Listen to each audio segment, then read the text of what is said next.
Hello students, Gulliver Travels, Term 2, Part 4, Chapter 9।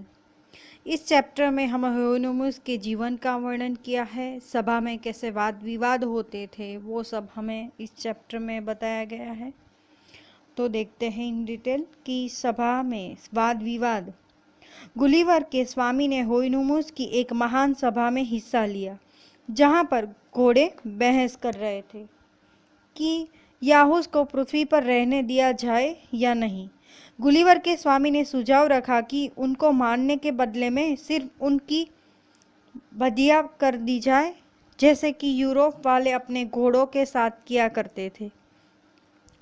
अतः जब वे बच्चे नहीं पैदा कर पाएंगे तो खुद ब खुद खत्म हो जाएंगे और इस बीच ह्यूनोमुस याहू का स्थान लेने के लिए ज्यादा गधे पैदा कर पाएंगे।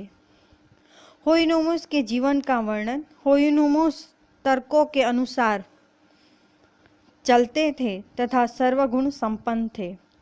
उनमें कोई बीमारियां भी नहीं थी, इसलिए उन्हें किसी डॉक्टर के इलाज की जरूरत नहीं थी। दुर्घटनाओं की चोटों के इलाज के लिए उनके पास अत्यंत उत्तम औषधियों से बनी हुई दवाइयां थी जो शरीर के कई अंगों पर पत्थरों से लगने वाली चोटों को आसानी से ठीक कर सकती थी। वे एक वर्ष को सूर्य और चंद्रमा की क्रांति से गिनते थे, लेकिन हफ्तों में किसी प्रविभाजन का प्रयोग नहीं करते थे।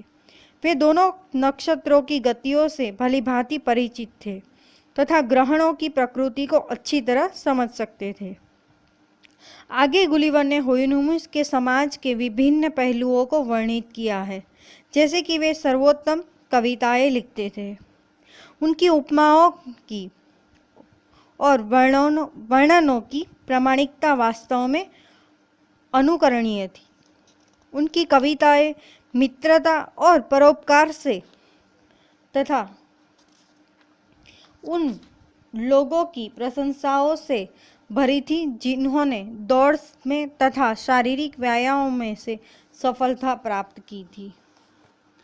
आगे बताया है कि ह्यूनोमुस की मृत्यु के लिए उदासीनता। सामान्यतः ह्यूनोमुस 17 या 75 ईयर्स तक जीते थे।